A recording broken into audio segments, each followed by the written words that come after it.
Estamos iniciando el quinto libro de la Torá, el Sefer Devarim, el libro que se dice que escribió Moshe Rabenu y el cual es conocido también como Mishneh Torah o repetición de la Torá. Igual como les he dicho a los muchachos, las anteriores pláticas que hemos tenido, si tienen preguntas las hacen, ¿sí? En este libro o en esta parashá, esta primera parashá, en esta primera porción del Sefer Devarim, Moshe les habla a los Bnei Israel, a los israelitas, o a la generación que va a entrar a la tierra de Canaán, les habla y les repite todo lo que pasó el pueblo, desde su salida de Egipto hasta el momento en que llegan a las orillas del río Jordán para cruzar a la tierra de Canaán, ¿sí? Y en esta primera porción, que es la número 44 de la Torá, pero la primera del Sefer Devarim, Moshe relata de cómo él nombró jefes en las diferentes tribus, vuelve a repetir el episodio de los 12 espías, ¿verdad? Como le llaman, los 12 espías que en realidad eran exploradores. Pues eran exploradores y eran espías, ¿no? Porque estaban realizando las dos funciones. Fueron a explorar y pues fueron a espiar, ¿sí? Aunque algunos dicen que solamente eran exploradores, otros que eran espías, pero la realidad es que eran exploradores y eran espías, ¿sí? También habla del encuentro que tuvo el pueblo de Israel con los edomitas, con los amonitas.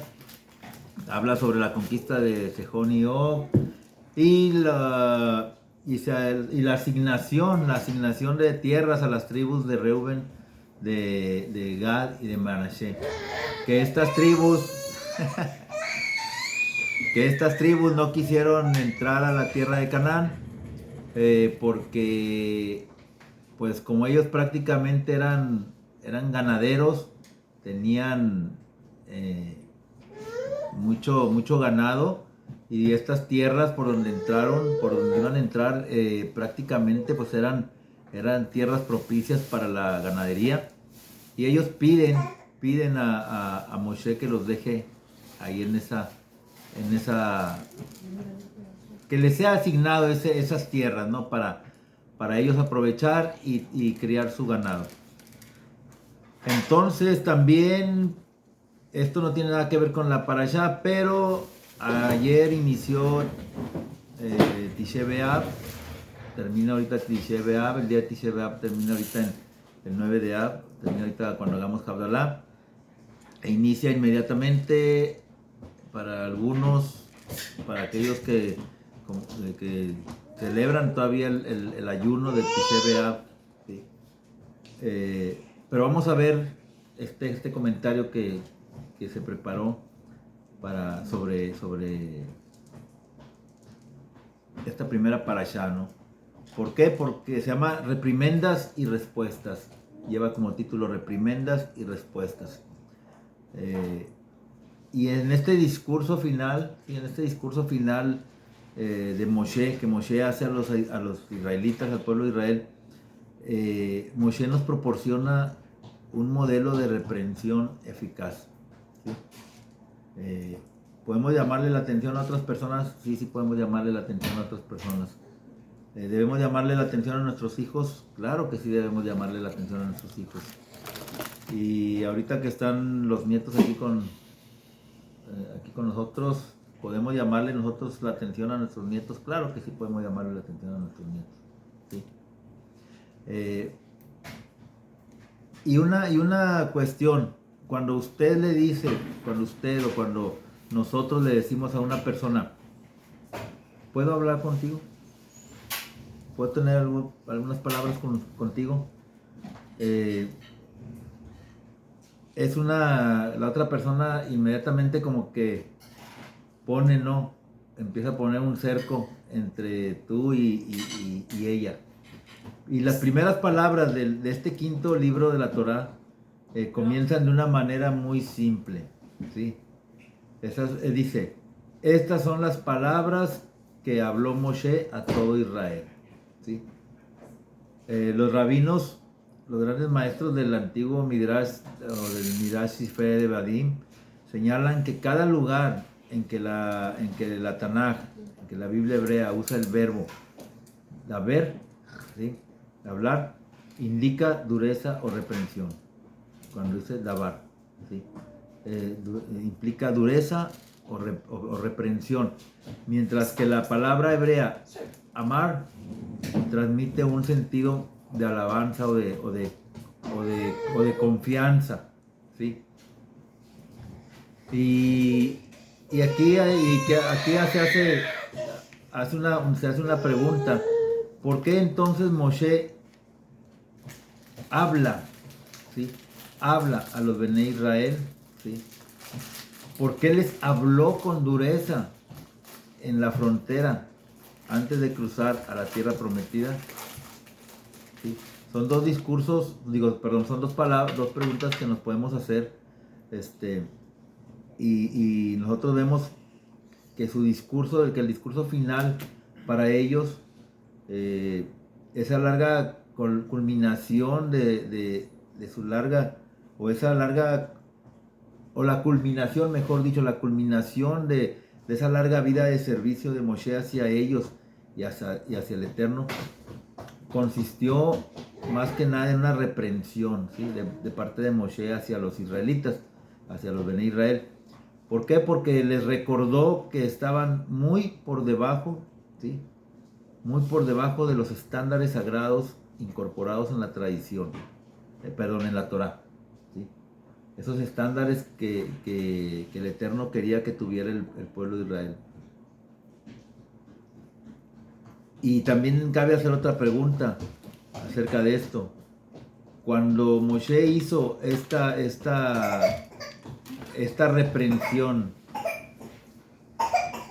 cuando Moshe hizo esta reprensión al pueblo de Israel, el pueblo se resintió. Nos dice la Torá si el pueblo se resintió, si el pueblo se sintió ofendido por esta aparente dureza de Moshe. Y podemos preguntarnos, ¿acaso el pueblo se sintió ofendido? ¿Se resintió? Así como lo haríamos la mayoría de nosotros cuando alguien nos llama la atención. ¿Acaso los Bene Israel, acaso el pueblo de Israel le dijeron, Él nunca nos da un respiro, ¿sí?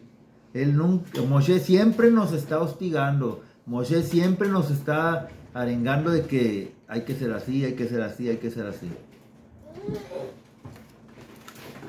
O notó el pueblo de Israel que incluso al final de la entrada, al final del viaje, ya para entrar al pueblo, a la tierra de Canaán, todavía los estaba arengando, y que Moshe era incapaz de concentrarse ni siquiera por un momento en esas virtudes que todo ser humano tiene, que el pueblo de Israel, que todo Bene Israel también tiene.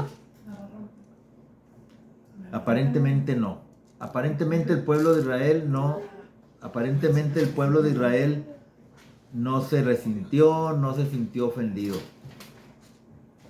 Después de todo, el discurso está debidamente registrado en la Torá. Y se lee y lo leemos todos los años, lo estudiamos todos los años, ¿sí? En todas las sinagogas, en todas las congregaciones de todo el mundo. Y cuando Moshe concluye sus palabras y luego sube al monte a morir, ¿sí? El pueblo de Israel lamenta su pérdida, ¿sí? Lamenta su pérdida. Como todavía hoy todo el pueblo de Israel lamenta la pérdida de Moshe, ¿sí? Porque yo a veces me he puesto a pensar y no he llegado a una conclusión porque es algo que pues no sabemos, ¿no? Son suposiciones que podríamos hacer. ¿Cómo habría sido que Moshe hubiera podido entrar a la tierra de Canaán con el pueblo de Israel. ¿Sí? ¿Cómo hubiera sido eso? ¿Cómo le habría ido al pueblo de Israel o cómo le habría ido a Moshe? ¿Sí? Son preguntas para las que no tenemos respuestas.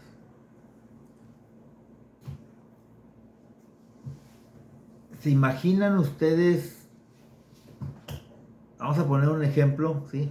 Acerca de lo que hizo Moshe, pero un ejemplo hoy en día, ¿sí? ¿Se imaginan cómo sería que un rabino, ¿sí? O cómo sería que el moré de una congregación, ¿sí? El líder de una congregación, quien ya tiene, digámoslo, 20 años sirviéndole a esa congregación, ¿no? Y están en el festejo, o es una congregación que tiene 20 años formada y su rabino, ¿verdad? Su moré, su líder, en ese servicio de celebración de los 20 años de esa sinagoga, de esa congregación, en lugar de que este líder comenzara a relatar recuerdos cálidos, recuerdos bonitos de todo, a todo lo largo de esos 20 años de existencia, comenzara a enumerar todos los defectos de la congregación, defectos de los feligreses en los últimos 2 años y medio, 3 años, 4, ¿sí? 10 años, o todos los defectos desde que inició la congregación. ¿Se imaginan cómo estaría la gente, los miembros de la congregación, de la sinagoga? Tal vez estarían resentidos, o amargados, ¿no? Se amargarían en ese rato. Y tal vez así nos sentiríamos la mayoría de nosotros. Diríamos, pues, ¿qué le pasa? En lugar de que diga las cosas buenas, está saliendo, ahora sí como luego se dice, está sacando todos los trapitos al sol. ¿Sí? Rabí Tarfón, quien fue un gran sabio de la Misná, leyó este pasaje y observó, leyó el Sefer de Barim y observa con tristeza y dijo: juro por el servicio del templo que dudo que haya alguien en esta generación que sea apto para reprender a los demás. Porque si uno le dice a otro, quita la paja de entre tus ojos, la respuesta invariable a esa persona va a ser: primero quita la viga que está entre los tuyos. ¿Sí? Cuando una persona quiere reprender a otra en el sentido de tal vez darle un consejo, muchas veces te topas con que el otro te dice: ¿tú quién eres para aconsejarme? Como si tú fueras un santo, ¿sí? Como si tú nunca hubieras pecado, como si tú nunca... Y nadie en la época de Rabí Tarfón estaba exento de las mismas faltas que tal vez se señalarían en todos los demás. Difícilmente habría modelos a seguir capaces de reprender a sus vecinos con desinterés. ¿Sí? También Rabí Eleazar ben Azaría dijo lo mismo que Rabí Tarfón: juro por el servicio del templo, dudo que haya alguien en esta generación que pueda recibir una reprensión. Rabí Tarfón dijo que alguien pueda reprender, ¿sí? Juro por el servicio del templo, que alguien pueda reprender a alguien. O sea, tenga la... ¿cómo podríamos decir? Que tenga la autoridad moral, ¿sí? Para poder reprender a un amigo, a un vecino. Y Rabí Eleazar ben Azaría dice: juro por el servicio del templo que haya alguien en esta generación que pueda recibir una reprensión. Rabí Tarfón dice: alguien que pueda reprender, que sea digno de poder reprender. Y Rabí Eleazar dice: alguien que pueda recibir una reprensión. ¿Sí? Los dos ven los dos lados de la, ¿sí? de la moneda, por decirlo así. Y Rabí Eleazar observa que la gente ya no aceptaba las críticas, ¿sí? Como un acto de amor, por decirlo así. Que en lugar de escuchar abiertamente una descripción de cómo había de cómo habían actuado de una manera inapropiada, y escuchar y entender y aprender para luego trabajar y poder modificar su comportamiento y eliminar ese defecto, el objeto de la reprensión o la persona que era objeto de la reprensión iba a responder a la defensiva, ¿sí? Ignorando, cuando bien le iba, ¿no?, a la persona que hacía la reprensión, ignorándolo. Cuando le iba mal era insultando a esa persona, ¿no? El reprendido empezaba a insultar a la persona que trataba de hacerle ver de los errores que había cometido. Y aquí Rabí Gerson Cohen, ¿sí?, quien fue ex canciller del Seminario Teológico Judío, habla de la época, de la época en que él era niño, en el campo Ramá, en Wisconsin. Él cuenta que mientras él y sus amigos estaban jugando baloncesto, el juego entre ellos se volvió un poco difícil, ¿no? Se volvió un poco duro. Perdón. El juego se volvió un poco difícil, duro. Empezaron a jugar de una manera, digámoslo, no deportiva, ¿sí? Tal vez empezaron a empujarse, tal vez empezaron a tirarse golpes o tal vez hasta insultarse, ¿no? Y dice que él cuenta que sin previo aviso uno de los maestros que se encontraban ahí observando el juego, que era rabino, también otro rabino. Bueno, Rabí Gerson todavía era estudiante, ¿verdad? Pero este rabino era maestro de Talmud, ahí en el seminario rabínico, teológico judío. Y dice que este maestro se levanta, se acerca a ellos, interviene y los regaña, ¿sí? Les llama la atención diciéndoles: hay una forma judía de jugar al baloncesto, y esta no es esa forma judía. Que fue todo lo que les dijo, ¿sí? Y cuenta Rabí Cohen que estos comentarios les llegó a ellos, ¿no?, como jóvenes, como niños, les llegó ese comentario que hizo este maestro, y que se sintieron un tanto cuanto humillados, ¿no? Pero humillados en el sentido de que, oye, sí es cierto, estamos equivocados, ¿no?, de cómo estamos jugando.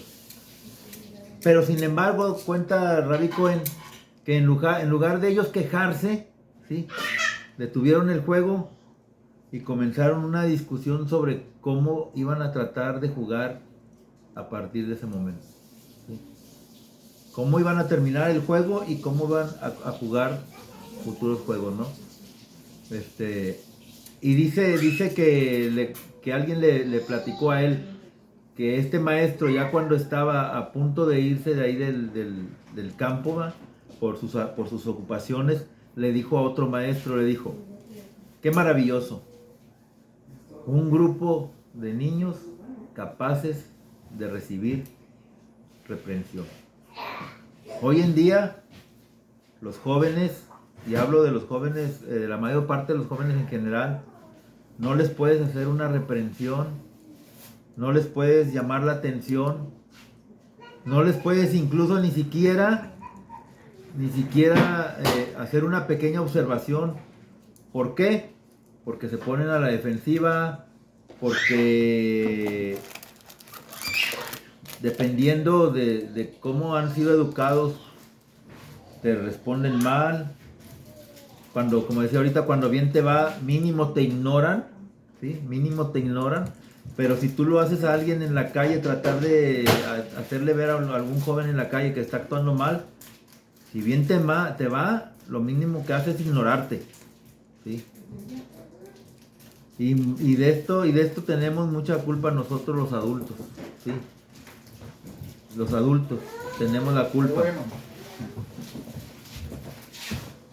Rabí Akiva, ese gran maestro de la Torá, Rabí Akiva, quien fue contemporáneo de Rabí Tarfón, añade la tercera parte del elemento o añade otro comentario a la que hicieron sus colegas Rabí Eleazar y Rabí Tarfón.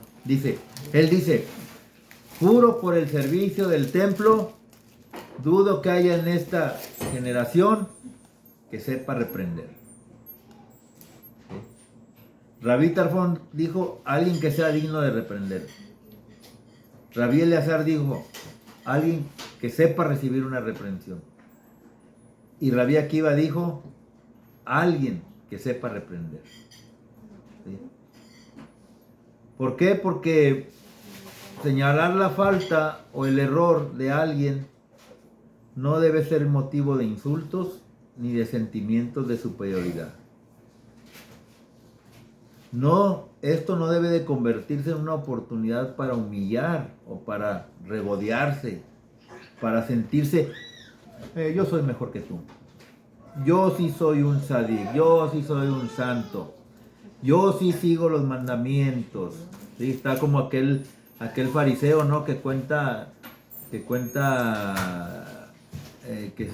cuenta en el Brit Hadashah, ¿sí?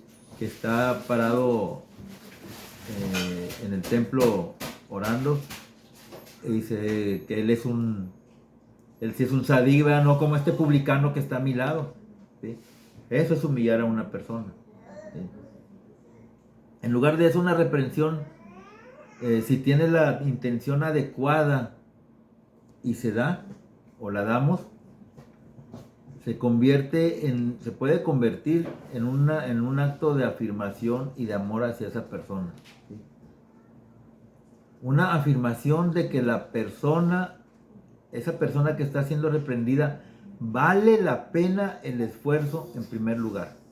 Es una persona que es digna de uno ponerse, vamos a decirlo de una manera tal vez que se oiga un poquito fea, ¿no? De que vale la pena perder el tiempo con ella tratando de enmendarlo. ¿Sí? Y una fe y que tenemos una fe en que él o ella sigue siendo capaz de mejorar. Que tenemos esa confianza de que si esa persona la reprendemos de la manera adecuada, esa persona puede llegar a mejorar su actitud, su modo de vida, no sé, tal vez a lo mejor está un poco alejado de la Torá, tal vez ha hecho cosas que van en contra de la Torá, en contra de otras personas y puede mejorar, ¿no? Creemos que todavía puede mejorar o que va a mejorar, no que puede, que va a mejorar. Y ofrecido con amor y con un sentido de humildad, una reprensión se convierte, para esa persona, se convierte en un regalo, pero sobre todo se convierte en un desafío. ¿Sí? En un desafío para esa persona. Es como cuando se le llama la atención a los jóvenes. ¿Sí? Si se les llama la atención, no es porque uno quiera humillarlos, no es porque uno quiera prohibirles cosas, no es porque uno quiera sentirse superior o porque yo tengo el mando. ¿Sí?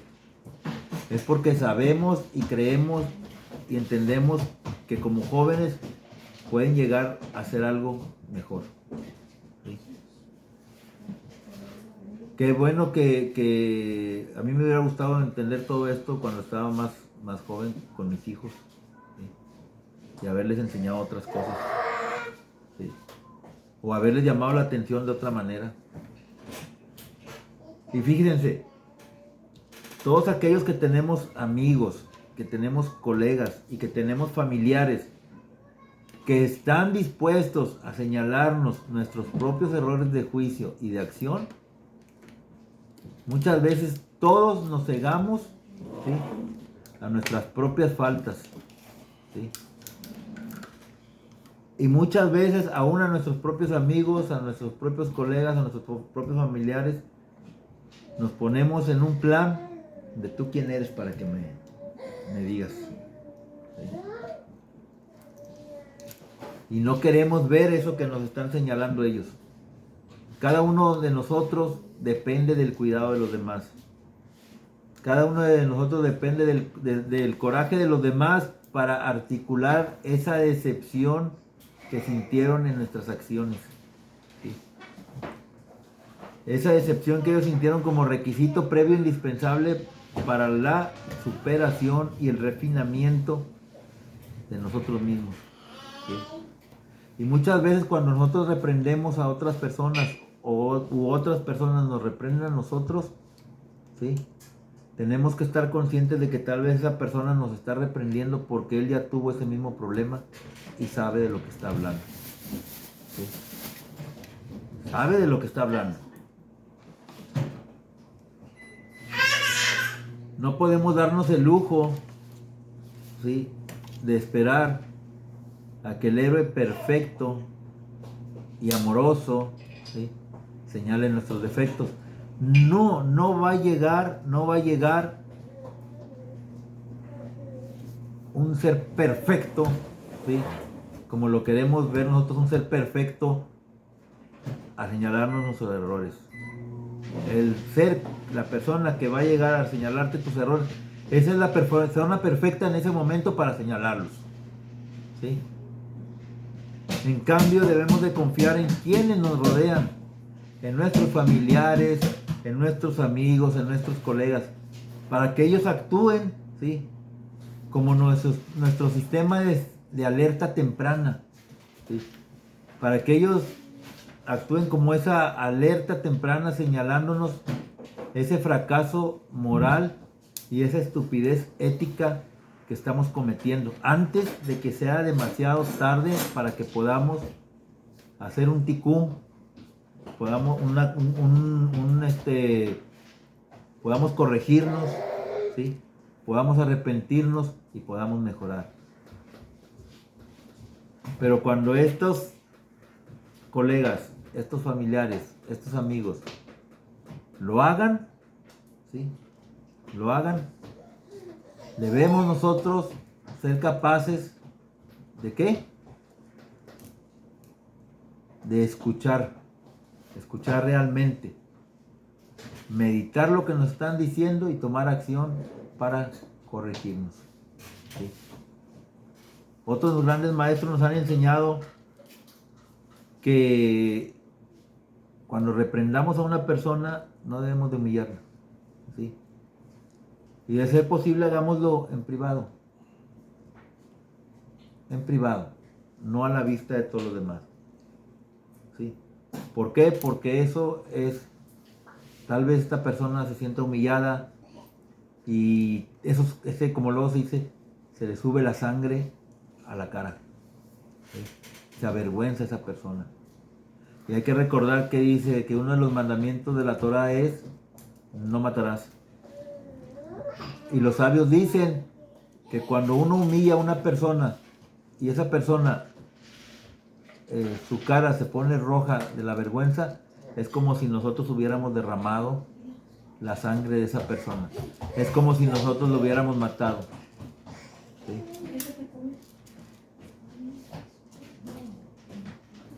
Para poder reprender necesitamos primeramente